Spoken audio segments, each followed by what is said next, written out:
Hello बच्चों, हमने अपनी पहली क्लास में जो इसमें आपने हरित क्रांति के बारे में पढ़ा, उसमें हरित क्रांति का परिचय, किन क्षेत्रों में यह प्रारंभ की गई और किसने यह प्रारंभ की और इसके जो प्रारंभ होने के कारण थे, किन कारणों से इसको भारत में प्रारंभ किया गया, उन सब के बारे में पढ़ा। तो बच्चों, जो आपकी पहली क्लास थी उसमें से कुछ छोटे क्वेश्चन हैं जो आपके 1 नंबर के क्वेश्चन में भी पूछे जा सकते हैं और आगे कॉम्पिटिटिव एग्ज़ाम में पूछे जा सकते हैं। जैसे सबसे ज़रूरी कि कब प्रारंभ की गई, तो ये 1960 के दशक में 1966 और 1967 में प्रारंभ की गई, पहला क्वेश्चन है। दूसरा है कि इसको प्रारंभ किसने किया, तो जो हरित क्रांति के जनक हैं, हरित क्रांति की नींव डालने का कार्य था, वो नोबेल पुरस्कार विजेता डॉक्टर नॉर्मन बोरलॉग को जाता है। लेकिन भारत में इसका प्रारंभ, भारत में इसके जनक डॉक्टर MS स्वामीनाथन थे, जिनके प्रयासों से भारत में हरित क्रांति का प्रारंभ हुआ। यह क्रांति भारत में मुख्यतः पंजाब, हरियाणा, पश्चिमी उत्तर प्रदेश, तटीय तमिलनाडु आदि प्रमुख क्षेत्रों में ये लागू की गई एक प्रयोग के तौर पर, और इसके काफ़ी अच्छे परिणाम भी प्राप्त हुए। तो आज हम इस क्लास में हरित क्रांति की उपलब्धियों के बारे में पढ़ेंगे कि जब सरकार ने इसके तहत विभिन्न प्रयास किए, नई नई तकनीकें अपनाई, तो उसका क्या परिणाम निकला, उसकी क्या उपलब्धि निकली। तो हरित क्रांति की उपलब्धियों को हम कृषि में तकनीकी एवं संस्थागत परिवर्तन एवं उत्पादन में जो सुधार हुआ, उसके रूप में अलग अलग रूप में हम देख सकते हैं। तो सबसे पहले हम देखेंगे कृषि में तकनीकी और संस्थागत क्षेत्र में क्या सुधार हुए, क्या उपलब्धियां प्राप्त हुई। तो पहला है रासायनिक उर्वरकों का प्रयोग। जब हरित क्रांति प्रारंभ की गई और उसके तहत बच्चों नवीन कृषि नीति लागू की सरकार ने, तो फसलों का उत्पादन बढ़ाने के लिए रासायनिक उर्वरकों का प्रयोग किया गया ताकि अधिकतम उत्पादन प्राप्त किया जा सके। तो जहां 1960-61 में रासायनिक उर्वरकों का प्रयोग प्रति हेक्टेयर कम लगभग 2 किलोग्राम के आसपास होता था, वही 2008 और 2009 में 128.6 किलोग्राम प्रति हेक्टेयर तक बढ़ गया। दूसरा है बच्चों उन्नतशील बीजों के प्रयोग में वृद्धि। हरित क्रांति की एक प्रमुख विशेषता यह है कि इसमें जो विदेशों से आयातित उन्नत किस्म के बीज, जिनसे अच्छी फसल प्राप्त हो सकती थी, उनका प्रयोग किया गया। तो इस क्रांति के बाद से देश में अधिक उपज देने वाले बीजों और बीजों की नई नई किस्मों की खोज की गई, आयात को कम किया गया। अभी तक केवल गेहूं, धान, ज्वार, बाजरा और मक्का जैसी फसलों पर ही लागू किया गया, लेकिन जो इस क्रांति को सबसे अधिक सफलता मिली बीजों के उत्पादन के मामले में, वो था गेहूं की फसल। वर्ष 2008-2009 में 1 लाख क्विंटल प्रजनक बीज तथा 9.69 लाख क्विंटल आधार बीजों का उत्पादन हुआ, जो एक महान उपलब्धि थी। तीसरा जो इसकी प्रमुख उपलब्धि थी, वो है सिंचाई सुविधाओं का विकास। जो नई कृषि नीति अपनाई हरित क्रांति के अंतर्गत, उससे देश में सिंचाई सुविधाओं का विकास किया गया, सिंचाई के नए नए साधन अपनाए गए।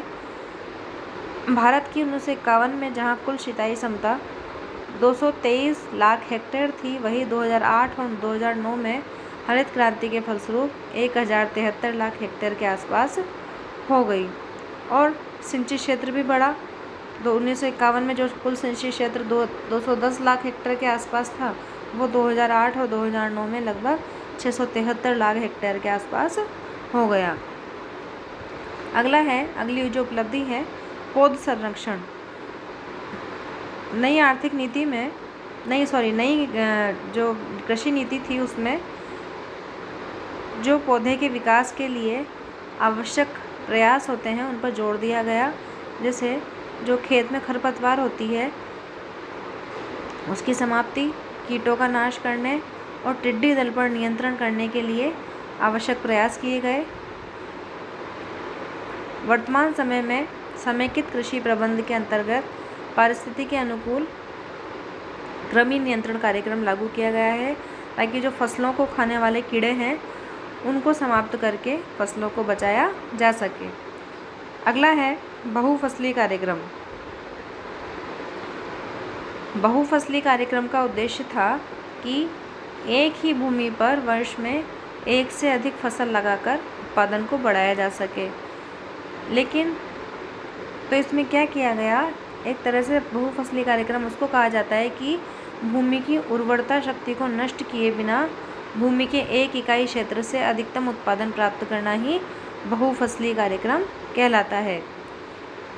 1966-67 में 36 लाख हेक्टेयर भूमि में बहुफसली कार्यक्रम लागू किया गया और वर्तमान समय में भारत की कुल सूचित भूमि के 71% क्षेत्र में यह कार्यक्रम लागू है और वर्ष में एक ही क्षेत्र में 2 फसलें लगाकर अधिक उत्पादन प्राप्त किया जा रहा है। अगला है इसमें जो इसकी उपलब्धि रही, आधुनिक कृषि यंत्रों का उपयोग। बच्चों, हमने अभी तक देखा कि स्वतंत्रता से पूर्व जो कृषि थी जो वो परंपरागत साधनों पर आधारित थी। हल का, बैलों का और अन्य परंपरागत साधनों का जुताई के लिए प्रयोग किया जाता था।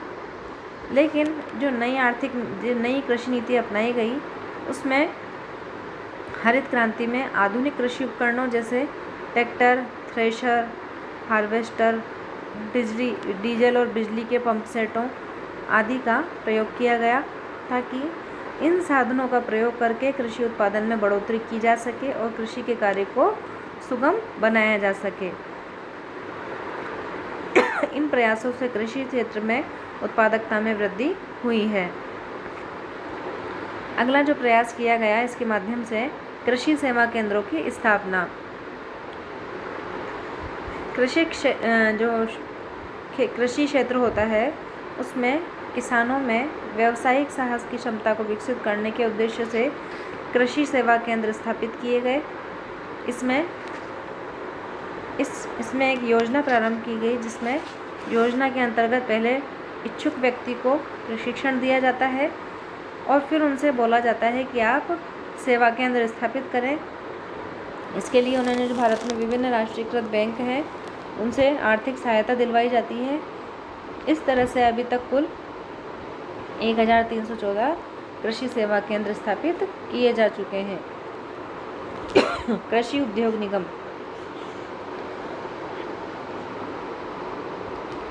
हरित क्रांति के अंतर्गत सरकारी नीति के तहत 17 राज्यों में कृषि उद्योग निगमों की स्थापना की गई है। इन निगमों का कार्य किसानों को कृषि उपकरणों और मशीनरी की पूर्ति तथा जो खेती से प्राप्त उपज होती है उसका काटना और उसके भंडारण को उचित प्रोत्साहन देना है। इसके लिए किसानों को किराया क्रय पद्धति के आधार पर ट्रैक्टर, पंप सेट और अन्य मशीनरी को उपलब्ध करवाया जाता है। इसके बाद अगला है विभिन्न निगमों की स्थापना। हरित क्रांति का जो सफलता थी वो इस बात पर निर्भर थी कि अधिक उपज देने वाली किस्मों और बीजों का प्रयोग किया जाए। तो इसके लिए क्या किया गया कि देश में 400 कृषि फार्म स्थापित किए गए और 1963 में राष्ट्रीय बीज निगम की स्थापना की गई जिसमें बीजों की किस्म सुधारने पर जोर दिया गया और 1963 में राष्ट्रीय सहकारी विकास निगम की स्थापना की गई जिसका उद्देश्य था कि जो किसान खेती करने के बाद अपनी उपज लाता है उसका व्यापार करना, बेचना, उसका प्रसंस्करण और उसका उचित भंडारण करना है। इसी के बाद विश्व बैंक की सहायता से राष्ट्रीय बीज योजना प्रारंभ की गई जिसके अंतर्गत कई बीज निगम बनाए गए जो किसानों को सस्ती दर पर बीज उपलब्ध करवाने का कार्य करते हैं। इन्हीं वर्षों में भारतीय सरकार ने भारतीय राष्ट्रीय कृषि सहकारिता विपणन संघ, जिसे हम संक्षेप में कहते हैं नेफेड, जो एक विपणन संगठन है, तो वो कृषि से संबंधित चुनिंदा वस्तुओं के प्रबंधन, विपणन और उनके आयात निर्यात का कार्य करता है। तो किसानों के लिए बहुत सुगम रहा कि इस तरह के कुछ संगठन स्थापित हुए जिससे उनको संबल मिला मानसिक रूप से कि वो अपनी इन संस्थाओं के माध्यम से बीज प्राप्त कर सकते हैं, अपनी उपज को बेच सकते हैं, खरीद सकते हैं। तो इससे उत्पादन में काफ़ी बढ़ोतरी हुई और किसान को मानसिक रूप से काफ़ी सशक्तिकरण प्राप्त हुआ। अगला है जो सबसे महत्वपूर्ण रहा, मृदा परीक्षण। बच्चों, खेती की सफलता इसी बात पर निर्भर करती है कि उस क्षेत्र की मृदा अच्छी हो, भूमि की उत्पादक क्षमता अच्छी हो। तो सरकार ने यह प्रयास किए कि भूमि की जो उर्वरा शक्ति है उसका प्रयास करके पता लगा करके किसानों को इस बात का प्रशिक्षण दिया जाए कि कितनी रासायनिक खाद और किस तरह के उत्तम बीजों का अपने क्षेत्र में, अपने खेत में प्रयोग करना है। इसके लिए उनको समय समय पर प्रशिक्षण प्रदान किया गया। सरकारी प्रयोगशालाएं स्थापित की गई जिसमें मृदा का परीक्षण किया जाता है। वर्तमान समय में जो सरकारी प्रयोगशालाएं हैं, प्रतिवर्ष 7 लाख जो नमूने हैं उनका, मृदा के नमूनों का परीक्षण किया जाता है और उसके आधार पर किसानों को सलाह देने का कार्य किया जाता है। इसी के साथ मृदा परीक्षण के साथ साथ भूमि संरक्षण का कार्य भी प्रारंभ किया गया, जिसमें सरकार ने यह प्रयास किया कि जो कृषि योग्य भूमि है उसकी उर्वरा शक्ति बनी रहे, उसका क्षरण होने से रोकें। दूसरा, जो ऊबड़ खाबड़ और जो बंजर भूमि है उसका प्रयोग करके उसको कृषि योग्य बनाया जाए ताकि कृषि उत्पादकता में बड़ी बढ़ोतरी हो और कृषि योग्य क्षेत्र में भी बढ़ोतरी हो। यह कार्यक्रम जो भूमि संरक्षण का कार्यक्रम है बच्चों, यह उत्तर प्रदेश, राजस्थान, गुजरात और मध्य प्रदेश में तीव्र गति से कार्य कर रहा है। इसके बाद जो सबसे महत्वपूर्ण है वह है कृषि शिक्षा एवं अनुसंधान। सरकार ने हरित क्रांति के अंतर्गत अपनी कृषि नीति में कृषि क्षेत्र में विस्तार करने के लिए, कृषि शिक्षा का विकास करने के लिए पंतनगर में पहला कृषि विश्वविद्यालय स्थापित किया। इसके बाद उच्च शिक्षा के लिए 4 कृषि विश्वविद्यालय और 39 राज्य कृषि विश्वविद्यालय और केंद्रीय विश्वविद्यालयों की स्थापना की गई। इसके अतिरिक्त कई अनुसंधान केंद्रों की स्थापना की गई जहां कृषि से संबंधित विभिन्न क्षेत्रों का अनुसंधान किया जाता है और उनके जो परिणाम प्राप्त होते हैं उसका प्रयोग कृषि की उत्पादकता को बढ़ाने के लिए किया जाता है। कृषि शिक्षा एवं प्रशिक्षण की गुणवत्ता को बनाए रखने के लिए जो कृषि से संबंधित विभिन्न संस्थाएं हैं बच्चों, उनमें कंप्यूटरीकरण और इंटरनेट की सुविधा प्रदान की गई है ताकि नवीनतम तकनीक को शीघ्रता से प्राप्त किया जा सके। तो ये हो गया पहला कि तकनीक और संस्थागत ढांचे में क्या उपलब्धियां हुई, क्या सुधार हुआ। अब था दूसरा जो आगे हम पढ़ेंगे, कृषि उत्पादन में किस तरह से सुधार हुए। तो इसमें पहला पॉइंट है उत्पादन और उत्पादकता में वृद्धि। बच्चों, जो हरित क्रांति के द्वारा प्रयास हुए, नवीनतम तकनीक का प्रयोग किया गया, कृषि उपकरणों का प्रयोग हुआ, सहकारी बैंकों की स्थापना हुई, तो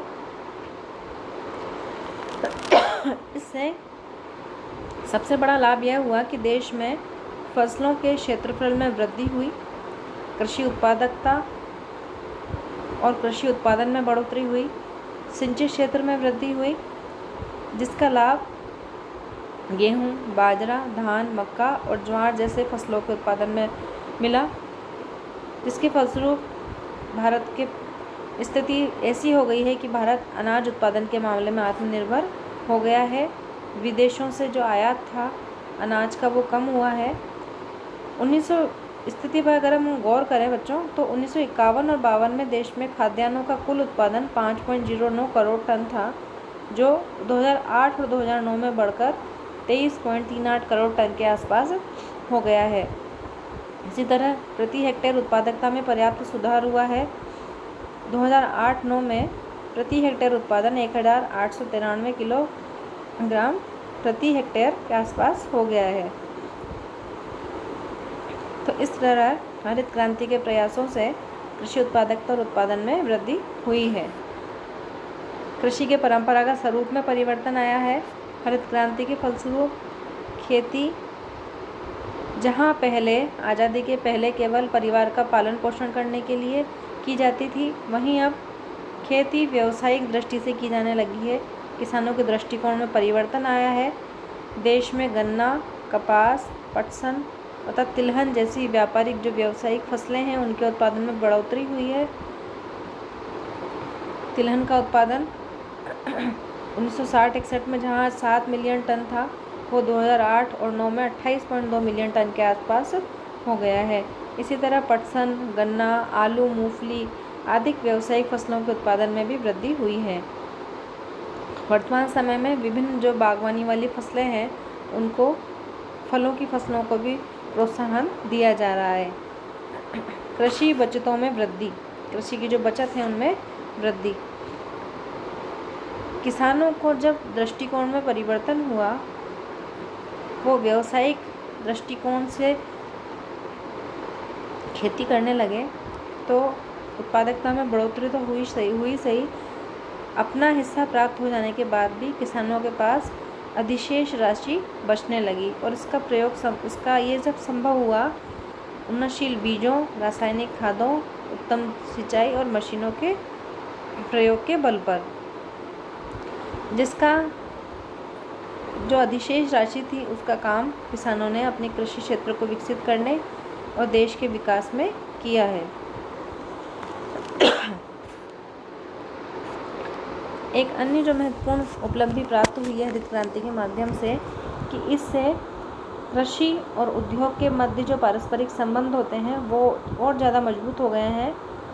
पारंपरिक रूप में यद्यपि कृषि और उद्योग का अग्रगामी संबंध पहले से ही अच्छा मजबूत था, क्योंकि कृषि क्षेत्र के द्वारा जो कच्चा माल प्राप्त होता था उसी का प्रयोग औद्योगिक क्षेत्र में होता था। लेकिन कृषि के आधुनिकीकरण के फलस्वरूप कृषि क्षेत्र में जो ज़रूरत की चीज़ें हैं, जैसे कृषि यंत्र हैं, रासायनिक उर्वरक हैं आदि की मांग में काफ़ी बढ़ोतरी हुई है।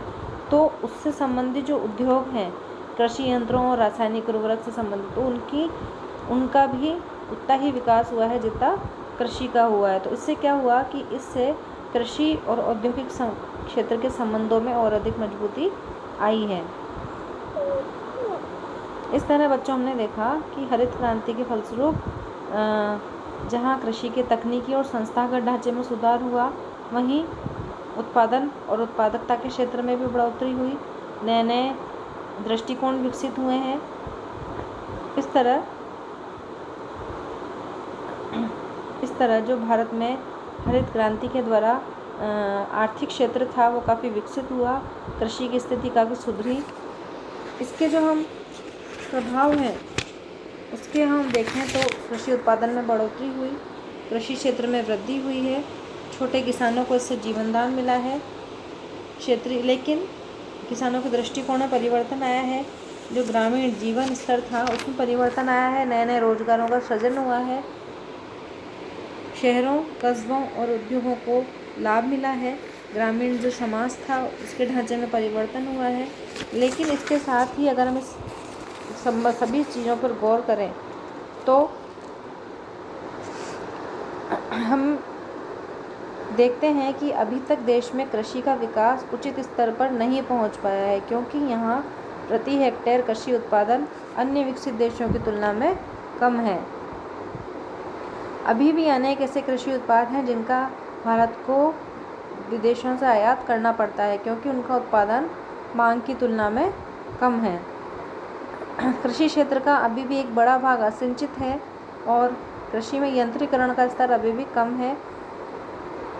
कृषि में जो आवश्यक है कि कृषि के तकनीकी और संस्थागत सुधारों को और अधिक कारगर ढंग से लागू किया जाए, किसानों को उचित ढंग से प्रशिक्षण दिया जाए ताकि कृषि क्षेत्र का और अधिक विकास हो सके।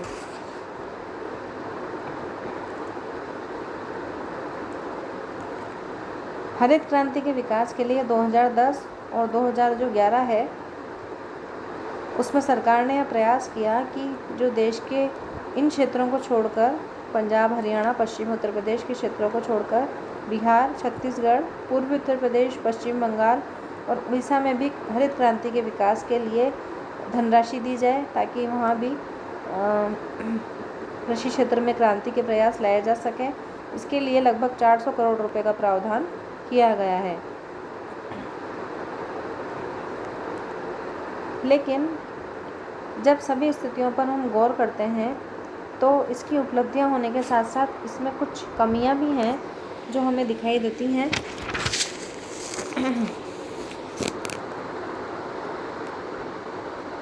कि सबसे महत्वपूर्ण हम देखते हैं कि हरित क्रांति का प्रभाव कुछ विशेष फसलों तक ही सीमित रह गया है, जैसे गेहूँ, ज्वार, बाजरा। अन्य फसलों पर इसका कोई प्रभाव नहीं पड़ा है, उनकी उत्पादकता में वृद्धि नहीं हुई है।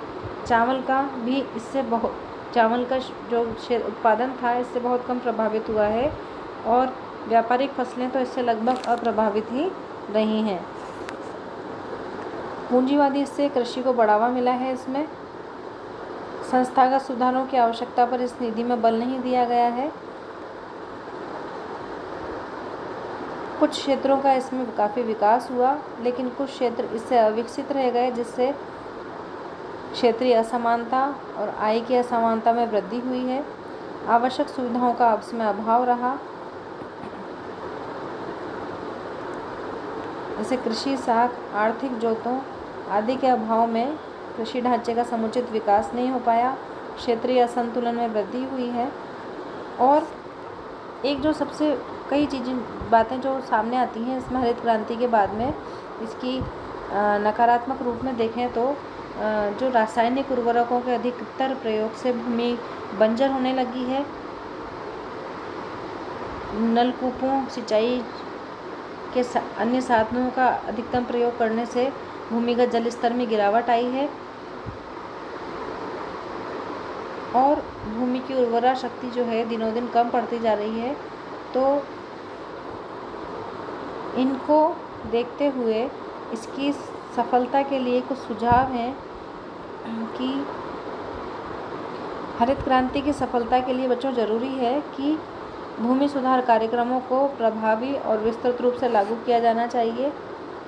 चकबंदी का प्रभावी बनाकर किसानों को जोतों के विभाजन पर प्रभावी रोक लगाई जानी चाहिए। कृषि वित्त की सुविधा, किसानों को आवश्यक उन्नत बीज, खाद, उर्वरक और जो कृषि उपकरण हैं उसको वो खरीद सकें, उसके लिए आवश्यक है कि उनको राष्ट्रीयकृत बैंकों के माध्यम से, सहकारी संस्थाओं के माध्यम से आसानी से कृषि वित्त की सुविधा प्राप्त हो सके, उनको परेशानी ना हो। रोजगार के अवसरों में वृद्धि, हरित क्रांति के माध्यम से सरकार का प्रयास होना चाहिए कि यदि कृषि के उत्पादन को बढ़ावा दे रही हैं तो कृषि पर आधारित ही लघु और कुटीर उद्योगों को तेज़ी से विकसित करके वहीं पर स्थानीय स्तर पर लोगों को रोजगार दिया जाए। सिंचाई के साधनों का विकास, जब हरित क्रांति के माध्यम से सरकार ने सिंचाई के लिए नलकूप आदि चीज़ों पर, जिसमें भूमिगत जल स्तर में गिरावट की समस्या सामने आई है, तो सरकार का यह प्रयास होना चाहिए कि स्प्रिंकलर सेट, टपकन विधि आदि जैसे साधनों का उपयोग करके जो पानी का अतिरिक्त दोहन है उसको कम किया जाए, ताकि अधिक से अधिक सिंचित क्षेत्र भी बढ़ सके और जो भूमिगत जल स्तर है उसमें भी सुधार हो सके। अन्य संरचनात्मक सुधारों का विस्तार, कृषि के विकास के लिए आवश्यक बिजली, परिवहन सहित अन्य संरचनात्मक सुविधाओं का विकास किया जाना चाहिए, तभी हरित क्रांति देश के अन्य भागों और अन्य क्षेत्रों तक समुचित ढंग से पहुंच पाएगी।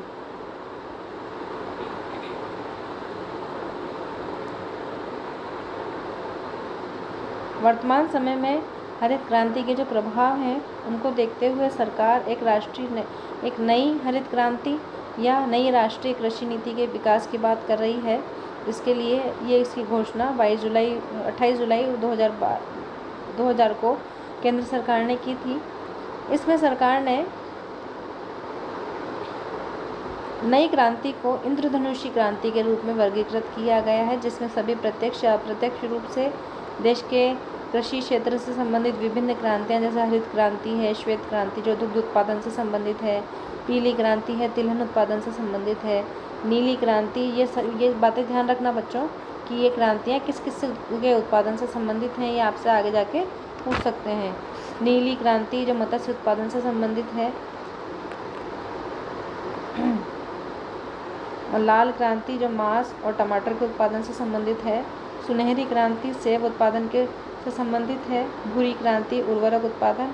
ब्राउन क्रांति गैर परंपरागत ऊर्जा स्रोत। रजत क्रांति अंडे और मुर्गी उत्पादन से संबंधित है।